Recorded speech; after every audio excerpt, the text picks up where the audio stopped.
Hello, everybody. Hello again. I'm glad to be here to be your host at Sophia Room in JNation this year. So I'm here to talk about escaping developer nightmares.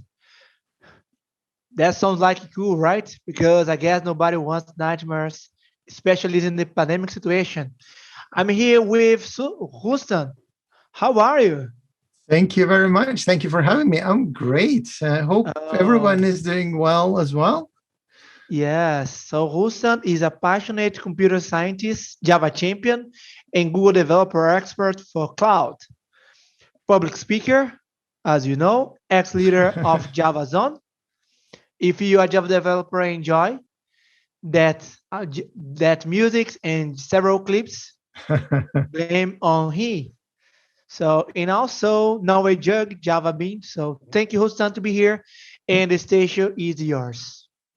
Thank you very much, and thank you for having me, and thank you for coming to this talk. So, I'd like to talk about a little bit about developer nightmares, or actually, you can turn it around and you can say that we can talk about things that makes projects great. I mean, that what actually makes a project great. Sometimes you come to the project and then you just realize, oh, this is the most awesome project I've ever been to. Or sometimes you just come to a project and then you realize, oh, wow, I really, really want to run away from this thing. And I've been doing a lot of work as a consultant. So I've been working as a consultant all of my time as a developer, and I've been working on many projects. I mean, usually what you will see here, the things I will mention here are usually uh, uh, um, experiences that I have had, or the experiences that I actually at some point I asked colleagues of mine as well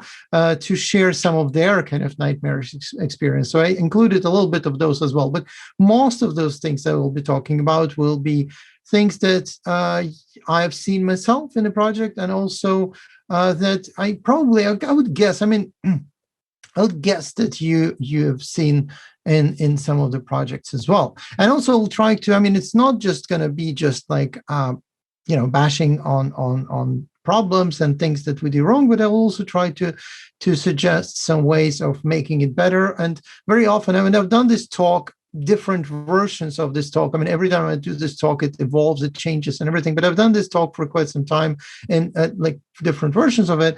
And what usually a normal feedback I get from people, from a lot of people, is that people come and it's like, yeah, I do recognize a lot of things. Can you help me or give me some advices how to get out of the situation, how to make things better? So I'll try to talk a little bit about that, and then maybe we can talk a little bit more about that at the end when there will be the questions time.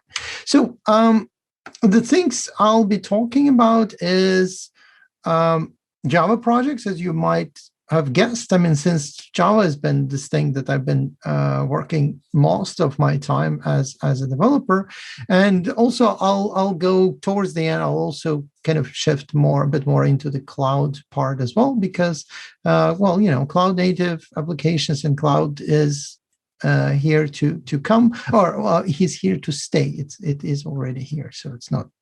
Um, Projects that I'll be talking about is kind of big projects. So I worked on very big, I would say even huge projects in some way. So it's usually more than 350,000 lines of code, lines of Java code. So it's been 400, 500, something like that, thousands line of code. So it's actually quite a big project, and it's been over the course of quite a few years. So technology, it was back even back in the days when it was. Um, to compile all that, you would actually spend like, I don't know, 20 minutes waiting or something. And then this new really cool thing came out to the market that we bought to all developers on that project. That was SSD disks. So, I mean, you can imagine how many years back it was, but, suddenly we could cut down the build time of this 500 lines or 400 1,000 lines of code to from 20 minutes to like, I don't know, 10 or something like that.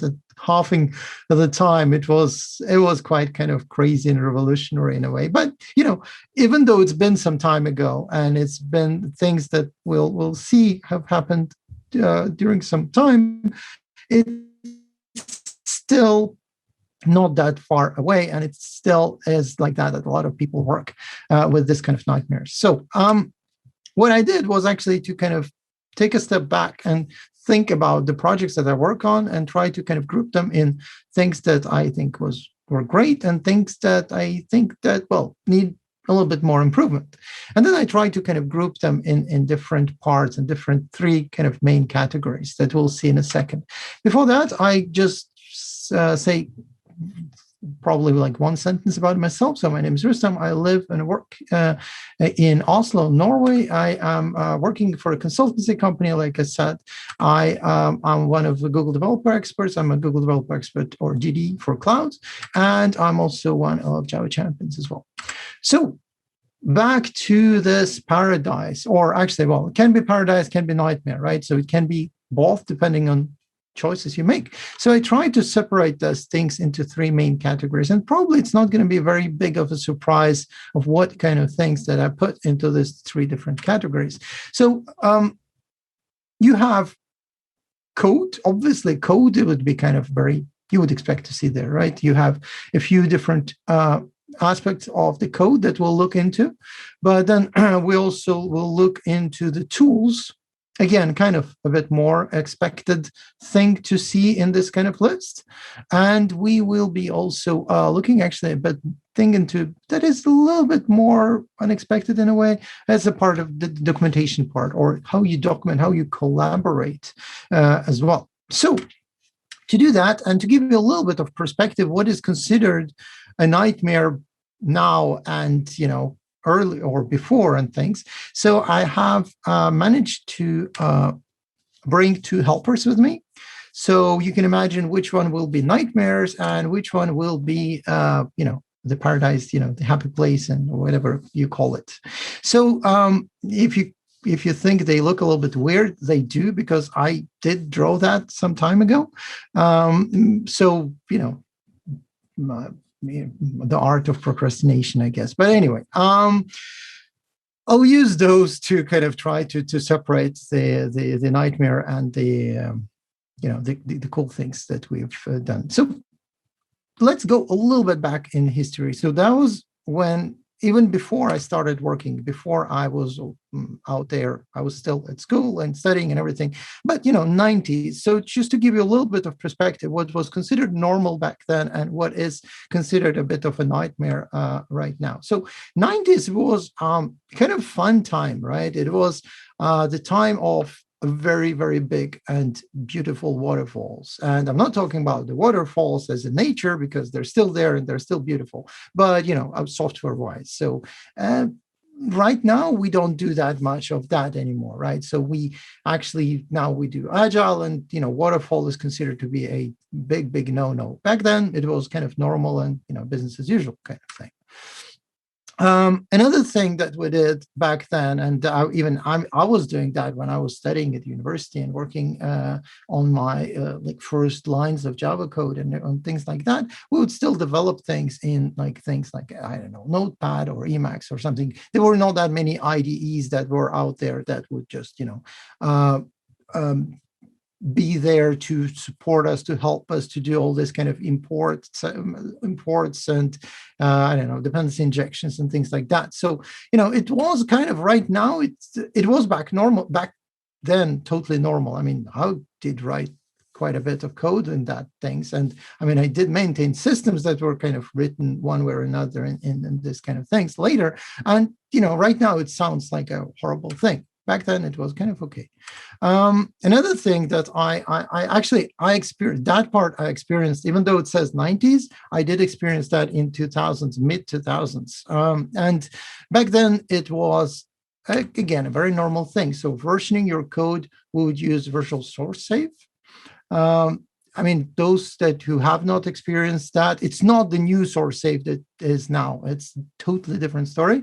So the old one, if you have not experienced that, be happy. If you have, you probably know the pain I'm talking about. So, and then we had like CVS and things like that. It was before Git, before Mercurial, before all those things that are kind of normal now. So, again, It was okay back then. It was still okay-ish in kind of mid 2000s, at least in some places where I had to work with that on daily basis. But now it's just, you would be going crazy if you had to do it again, right? Compiling and building, that was actually quite fun. We had to play around with class passes, and we had to put them in bat files to, well, I mean, if you were in Windows, if you were on Linux, you would have to create like shell script files and stuff like that. But on Windows, it actually would be bat files. And I worked on a project, again, in kind of 2000, what, after 2010, so like less than 10 years ago, I was actually working on Java projects which would still use that, because rewriting the build system would be a bit too much for that project, because it was a huge project, legacy project, and it was still like extreme spaghetti code with bat files pointing at each other, building class paths, and doing all those kind of things. So no Maven, no nothing, all those kind of fun things. Yeah, and then you would do like JAVAX commands from the command line and all those fun things. I mean, again, totally normal back then, not really normal right now. So the point is that, the things are actually being developed. So this one is actually quite fun. I asked a colleague of mine to tell me, I was like, what is the most horrible thing that happened to you, like back in the 90s before I started working? And then he was like, yeah, well, we had this we had this thing. So we would do issue tracking, like bug tracking, in a system. And I was like, okay, go on, and so he was like, yeah, well, we would actually put all our code or errors or bugs and stuff like that into can you guess what they actually did? It's not Excel, but if you're thinking Excel, you're kind of getting close to what it is. So it was actually put into MS Access. So in case you don't know what MS Access is, it's a kind of database-based thing, but it's a local database. So I was like, yeah, but that doesn't scale, does it? He was like, no, it did scale, sort of. So they put the database file in a shared network folder. So you had MS Access database running on a shared network folder on a network shared between computers, and you have no idea how many people would open it, edit it at the same time. I mean, what could possibly go wrong there, right? I mean, people worked like that. They did. I mean, we'll get back to issue tracking in nowadays in a bit, but think of it. I mean, think of putting things in access file and just like having a local database on a shared network folder accessed by many people with no control over who opens and who saves things and who persists things, and I don't know. But if you look back at all that, I'm done with 90s now, so I promise. So if you think of all of those things, I mean, all of those things are gone. So you would think that, oh, well, by now we should be, in a world of rainbows and unicorns and everything is beautiful and amazing and fantastic, which is kind of is, but it's everything is relative, right? So with things getting better, you will always find something that can be improved. So that's what we'll be talking about a little bit more. So now we are here 20 plus, more than 20 years later, and everything should be looking good. But then this happens. So this is it's quite old tweet. I mean, it's from 2014, but it's amazing tweet. It did a few rounds on out there on the internet, and probably a number of likes and retweets. Changed quite a bit since I took that picture, but I really love it because this is what happens when you go into a project and you go into a huge project and you have to maintain or learn or rewrite or do something with a code base that is legacy. So you try to run tests. Well, we don't have any tests. It did happen. It's not a joke. I mean, I can sign under that thing easily. I mean, I've experienced that myself. You try to read specs. You have no specs. What usually would happen is that this is kind of a bit more kind of edge case, I guess. But what would usually happen is that you would have tests, spec, but spec would be totally outdated and totally kind of old thing and totally disconnected from the reality. So you try to write a fix, and then, well, something happens and everything goes down and everything breaks, and you are definitely not seeing unicorns anymore. And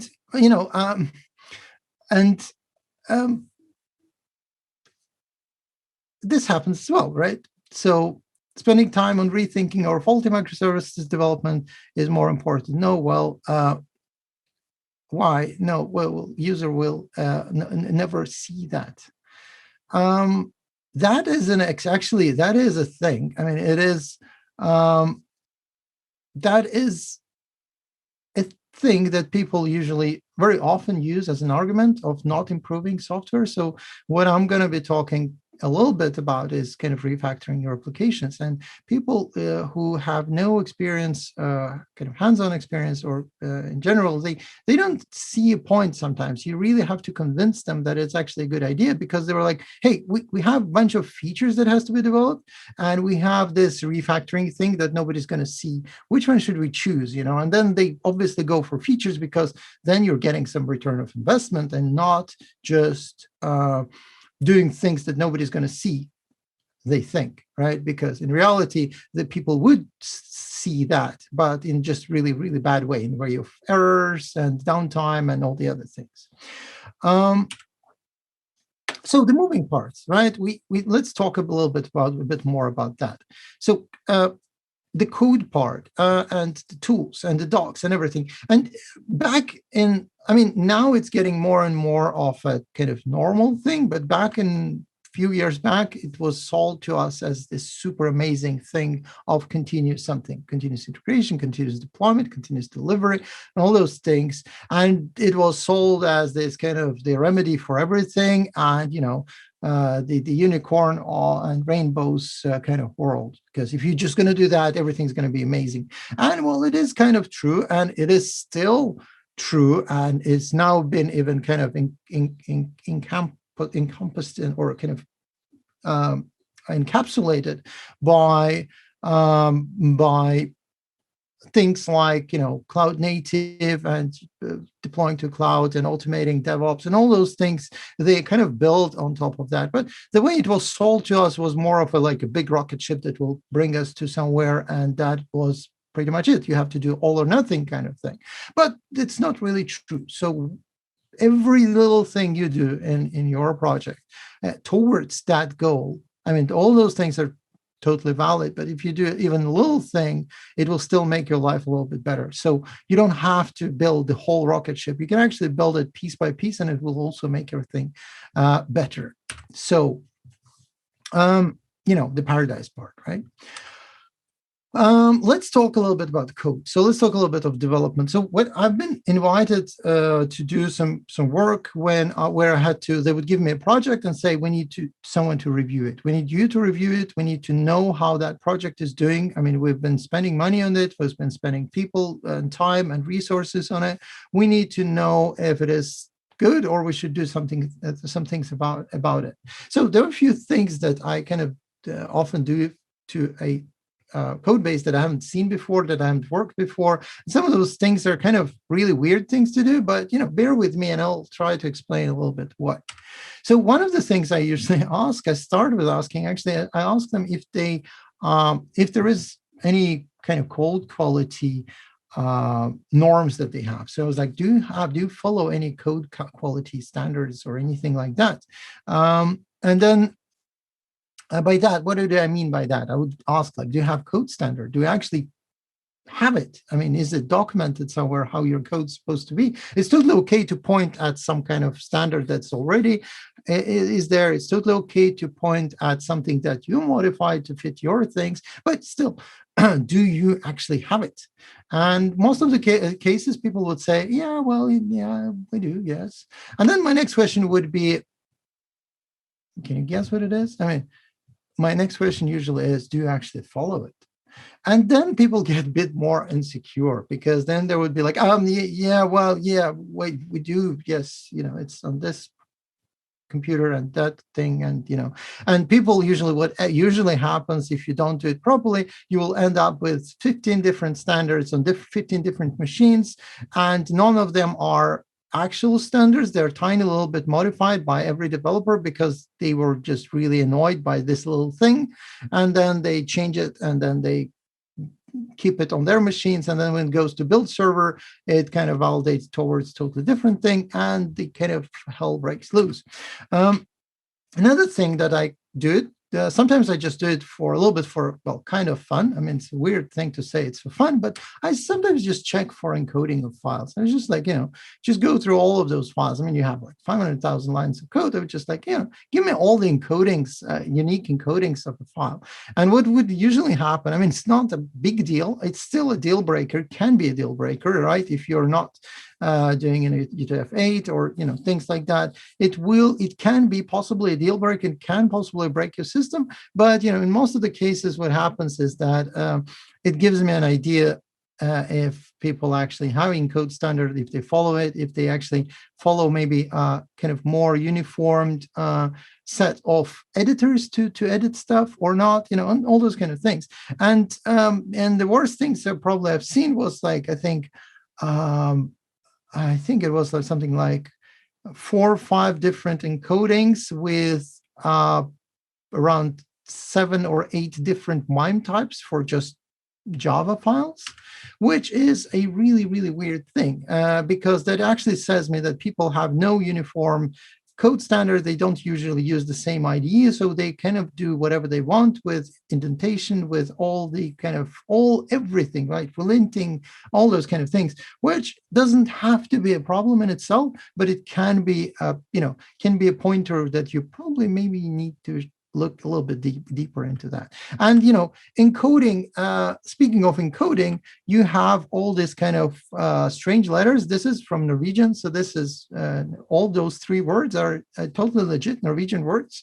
One of them is like blueberry jam, and and the other ones is driver, teacher, and things like that. But the point is, it has all those weird letters in it, and if you don't have correct encoding, it will break your system, and it will bring down your system at some point, potentially anyway. A little bit more kind of international example than Norwegian words, but same, right?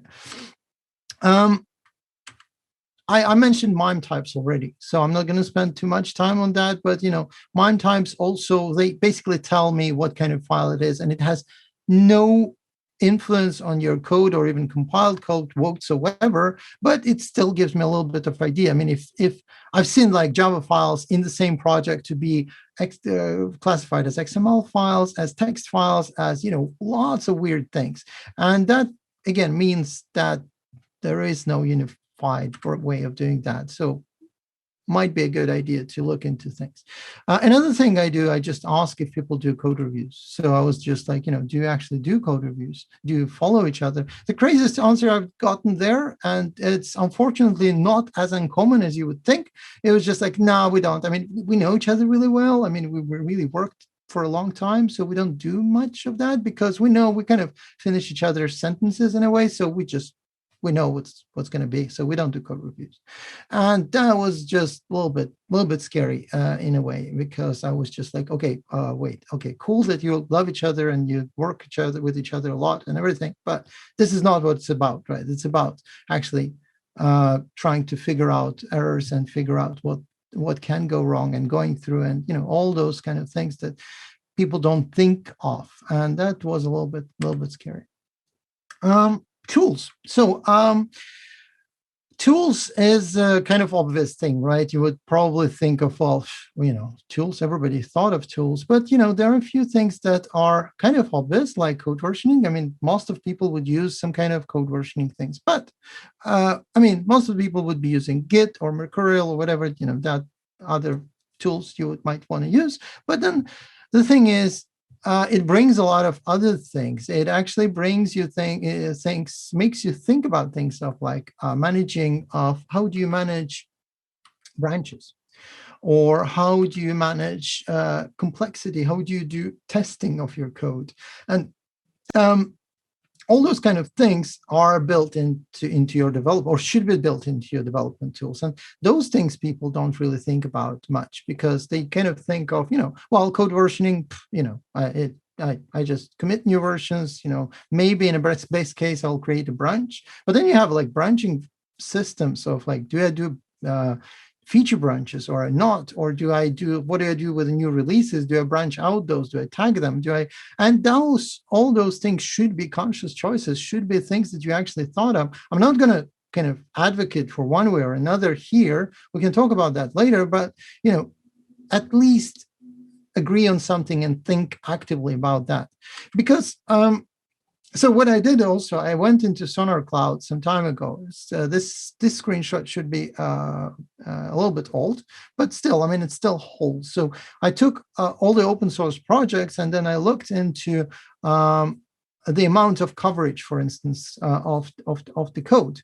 And I kind of ignored all the ones that are having zero coverage, because probably there is coverage somewhere else and stuff like that. But those that have a little bit of coverage, they were kind of a bit scary, because you can see that there are quite a bit of coverage of projects that are between 80 and 100% of coverage, but there's still a lot of them that are not there. And again, that doesn't have to mean that your code is bad, but it means that you have a lot of unknowns that you don't really know if they're good or bad.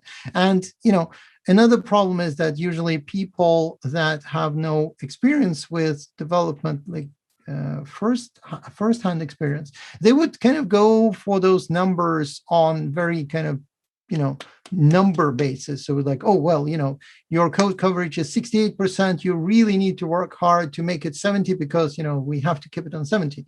It's not that easy. You cannot just use that number as an absolute value, but you can and should use that value to get an idea of, what your code might look like, or an amount of unknowns. Because your tests, it's not actually the amount of tests that matters, is the quality. Because I can write one test that will kind of pretend it's covering everything, and give me a huge increase of coverage, but it will not in reality do a thing, because it will be just like fooling the whole system. And if you measure developers by just a number, they will kind of start tending to move towards that. And it's a very, very bad idea. It's not a good idea at all. But then I took just a random code, like project, and then I looked at the things that they actually have. And so the point is that there were quite a few bugs for a system like this one. Was just a totally random one, but it was a system that was supposed to detect all that, and it had in itself a bit of vulnerabilities. So again, this is not representative, and this probably have changed over times. But the point here is that you need to use some tools that will give you that over time, and also you should have it visible as easy and as easily accessible as possible for all the developers, so they can actually see that. Because at some point then it becomes a gamification thing, that you just see the green numbers and arrows pointing upwards and saying, hey, the coverage increasing week by week, or things like that, and people get happy. So they actually want to write more proper tests, and they want to do that, because green numbers and arrows pointing up is much prettier than the red ones, and all the other things. So a little bit of gamification actually just helps, instead of whipping people with a whip and saying, just increase your coverage by so many percent points. Yeah, so just a few more screenshots.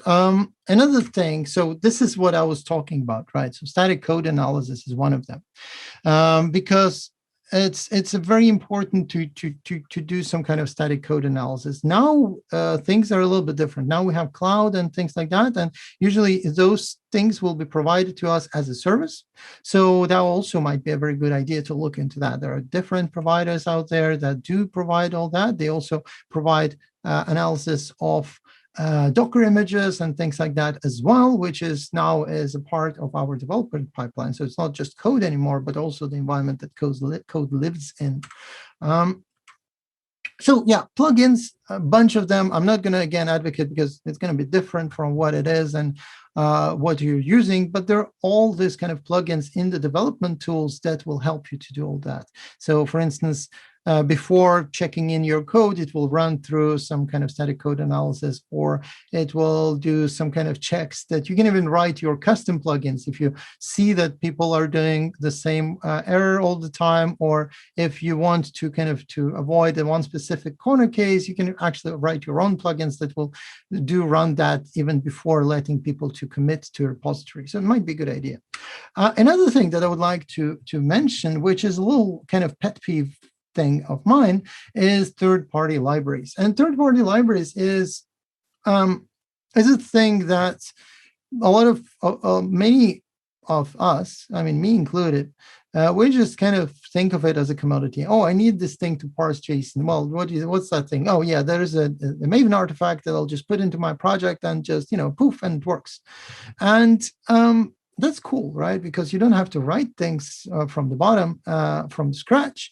And you know that people, I mean, collective kind of this open source collective to writing, make sure that you avoid a lot of weird bugs that you probably haven't thought of if you would be writing that yourself. And there's a lot of many positive sides of it. But the problem is that the problem actually arises when I try to dig into those third-party libraries, because that is wrong.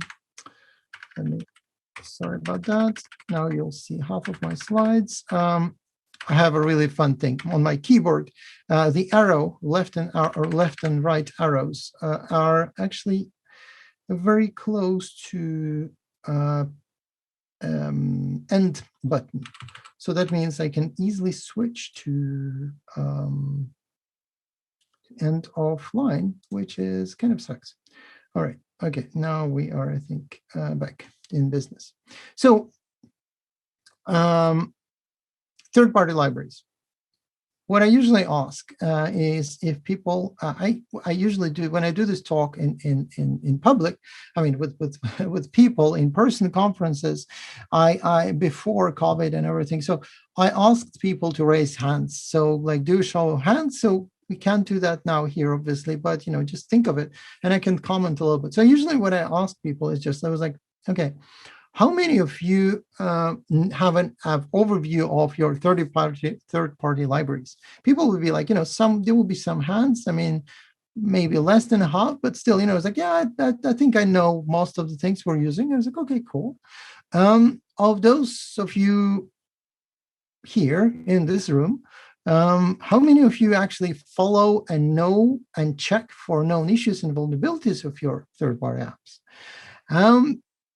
The hands would just disappear. I mean, there would be very, very, very few hands, and there would be still hands, and usually they would get a lot of like, awesome job, I love you, and this kind of things from the stage from me, because I mean, I really think it's an important thing, and I really think it's kind of an underappreciated, or well, it's not, people are not thinking of it as much as they should have.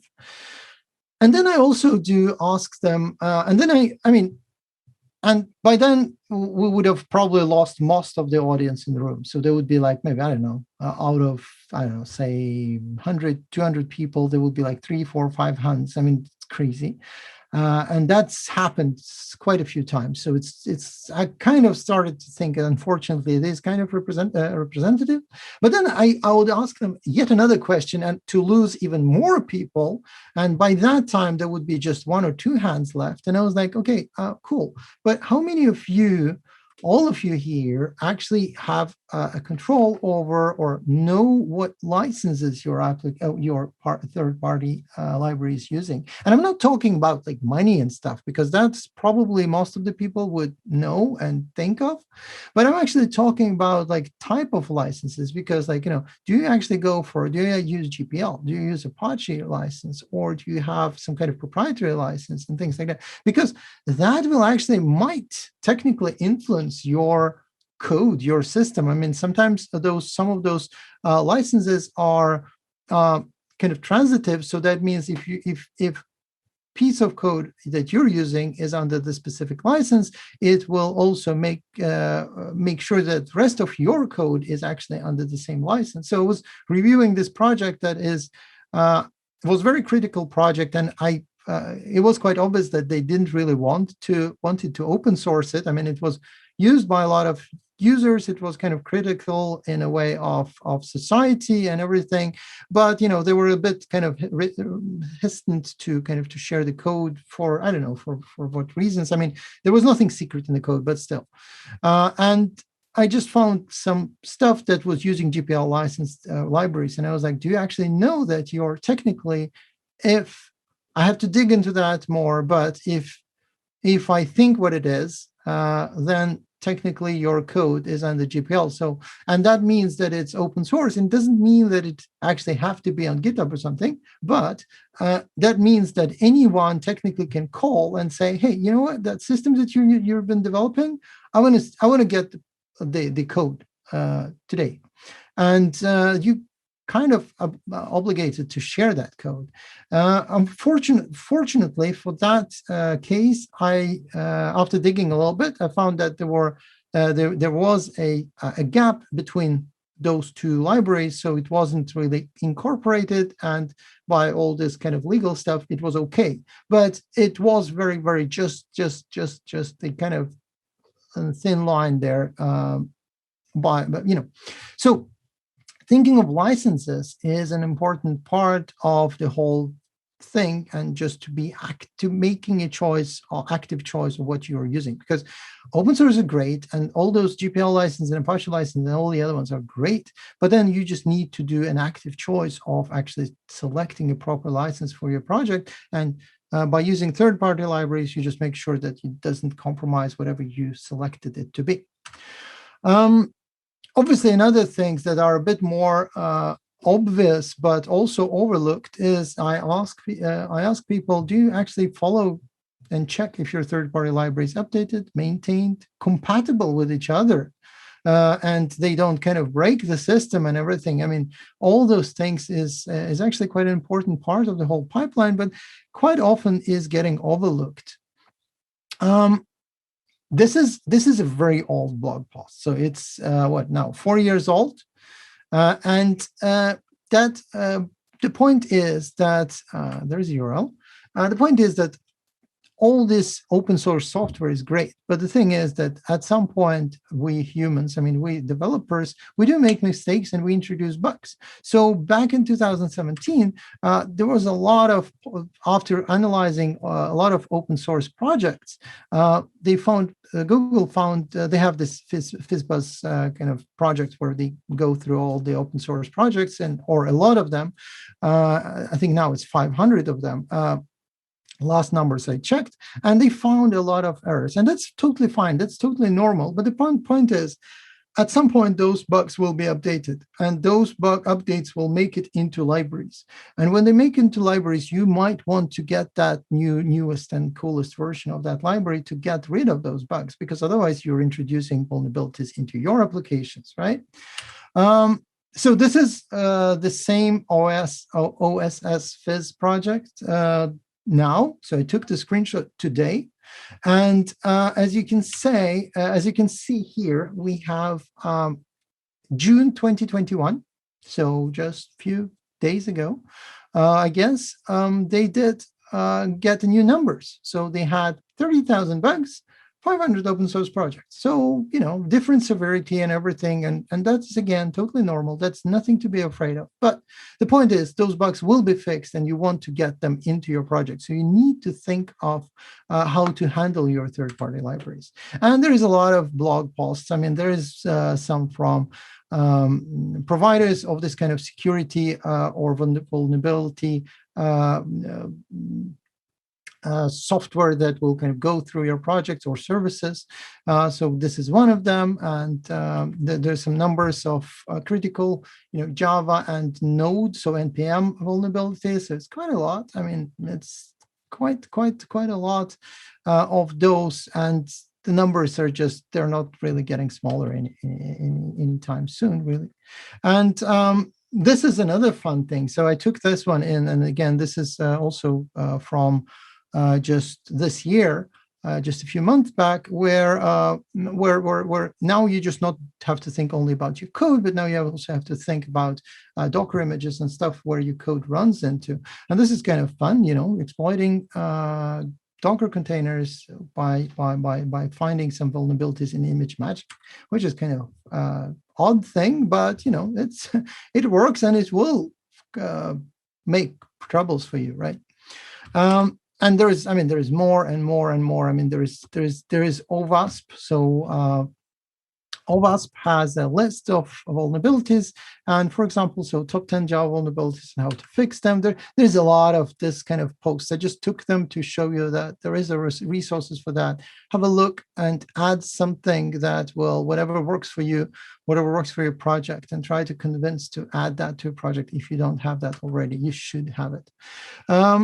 Another thing that I usually ask, so if we kind of go away from this part of code and vulnerabilities and libraries, I usually ask for how this process of packaging, delivery, and deploy going. So this continuous deploy, continuous integration, all those kind of things. The first question would be, is it automated or manual? If it's manual, you'll have a lot of human error factors in there. So that kind of sucks, right? So you want to try to avoid that part as well. So you want to automate as much parts as possible. That goes really, really well and hand in hand with the whole kind of cloud native ideas, right? Because you want to automate as much as possible. You want to do this thing, what is referred to, for instance, like of GitOps. So you commit something, and then you just go and grab a cup of coffee or just wait for a few seconds, and all of a sudden, poof, there is a new version of your application out there on whatever environment that might be. And that is quite an important thing for several reasons. So one of them is that, well, obviously you save time, so you can just go and grab your cup of coffee or tea or whatever your favorite beverage might be, water. And then while you do that, the computers are actually doing work for you.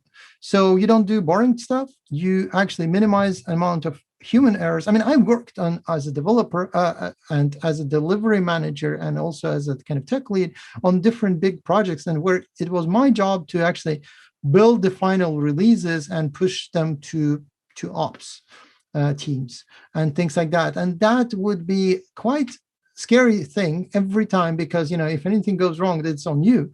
And so I would try to automate as much as possible and to make it as reproducible as possible as well. Another thing that I usually ask, which is also kind of overlooked, is that I would ask if people have several environments. I kind of assume people do have several environments. Sometimes I get really bad answers as well, but let's assume that we have several environments. But then I ask them, how do they deploy to them? So do you actually deploy in exactly the same way, or almost the same way, or in totally different way? Because what I would sometimes hear on all legacy projects where people would be doing a lot of automation and cool things on dev and test environment, and then we'll do manual in staging or prod because it's scary or something like that. We talked about human error and everything, or the other way around, right? They would do, or even they would automate it, but in two different ways. All of that will make sure that you will see errors very, very far along into the pipeline. So if you do it in the same way, you will experience the same error, hopefully, in dev environment as you would have seen in production. So you can fix it way, way, way, way earlier, right? and so on. So, I mean, you get the point, I guess. Tools. There are a lot of tools to package and deliver and deploy your applications. There's a lot of them. There are good ones. There are kind of less good ones, and there are kind of weird ones, but it doesn't matter really. Just pick one and go with one, and it will be, it should help you to automate this. So the moral of the story is, I guess, automate as much as possible. One more thing I want to talk about is the architecture. So architecture is splitting up the monolith and microservices and all the other things. We're really tired of that kind of talks of this kind. But I mean, there are still a lot of monoliths. I mean, this is kind of supposed to be an illustration of a little bit philosophical illustration of huge monoliths going into the cloud. So, it is sometimes how it is. You just shove your huge, ginormous monolith of an application into a tiny little container, and and you put it in and say, oh well, we're in the cloud and we're containerized and everything. It's not exactly works like that. So you need to do some kind of re-architecturing and things like that. So think about that. So think about making your applications supporting continuous deploy. I mean, can you actually deploy parts of your application without taking down the whole thing? Or, can you do it in a more smooth ways with which is kind of more expected with cloud native applications as well. Also, application architecture in itself within application, so all the packages and artifacts in it. So you can update different parts without need to recompile all the other ones, even though it is a monolith, maybe things like that. So application architecture, integration architecture, all those kind of things is an important part. So code package structure, we talked a little bit about that as well. So tools. There's a lot of tools, and there are a lot of things to test your code. So I want to talk a little bit about the environment. So all these sandboxes where you test your things, when you play around with things. Usually what I ask, I kind of mentioned that already, if the routines are the same, and routines are the same for all the environments. It is an important part. We just talked about that, right? Because you notice errors earlier and so on, so on, so on.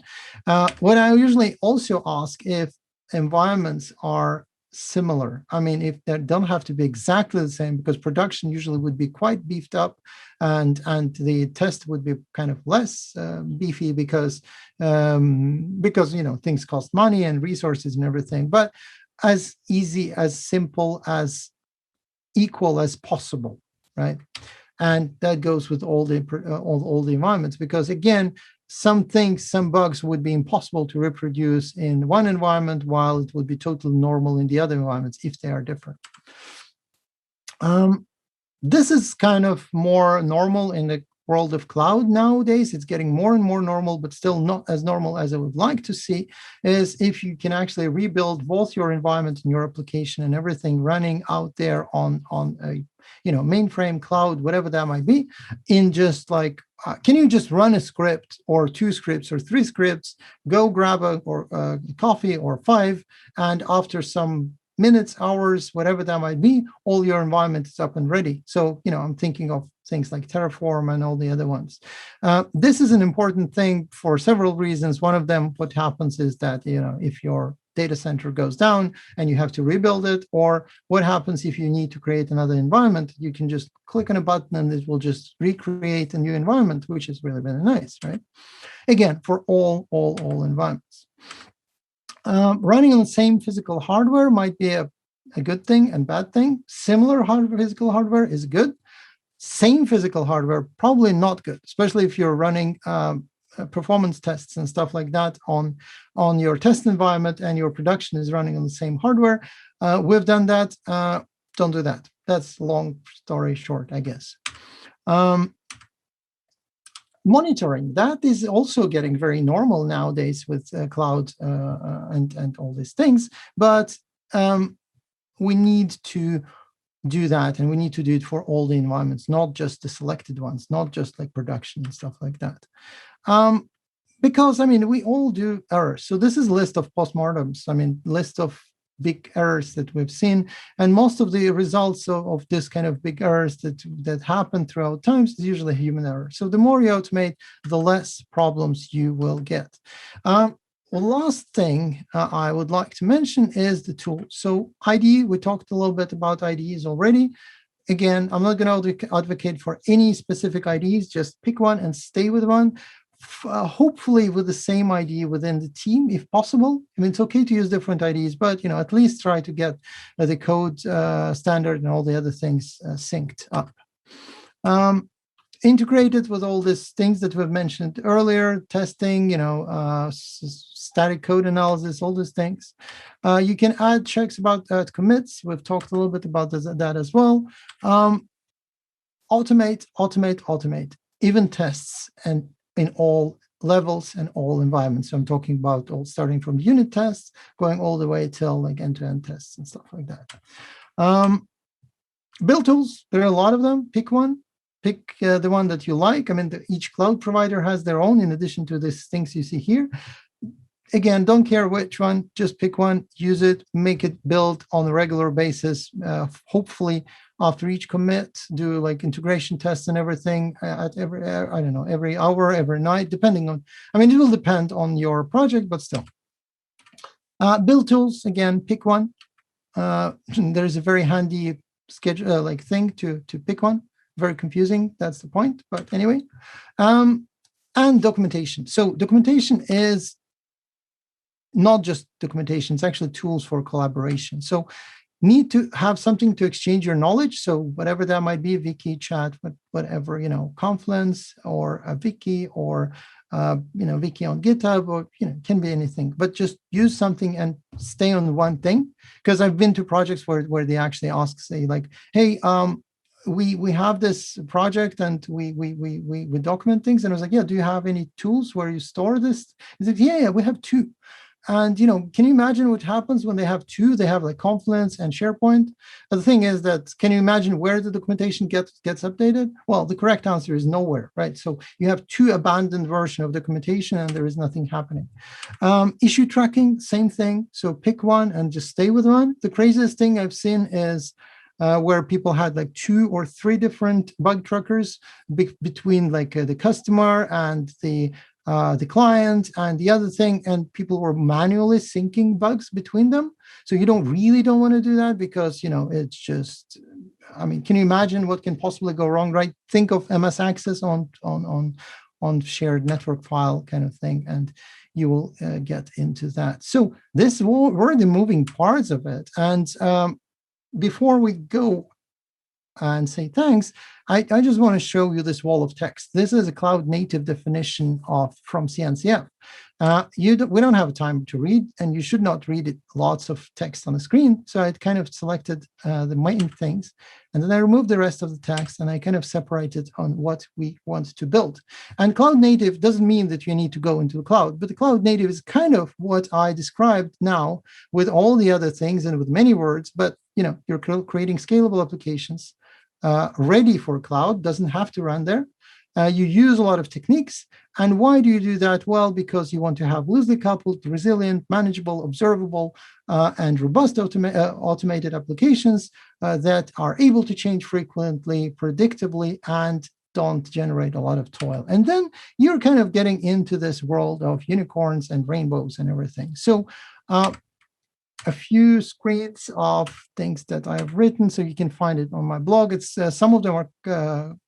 It's been some time ago since I wrote that, but they still sum up a lot of things. So that will be it from me. And I don't know if we have any time for questions or not. We don't. Okay. We are actually 3 minutes over time, Rustam. Oh, sorry about that. So ping me on Twitter, and then we can talk about that. That's what we had a couple of questions, and it's actually a pretty good theme here because everyone goes through this at some stage in their career.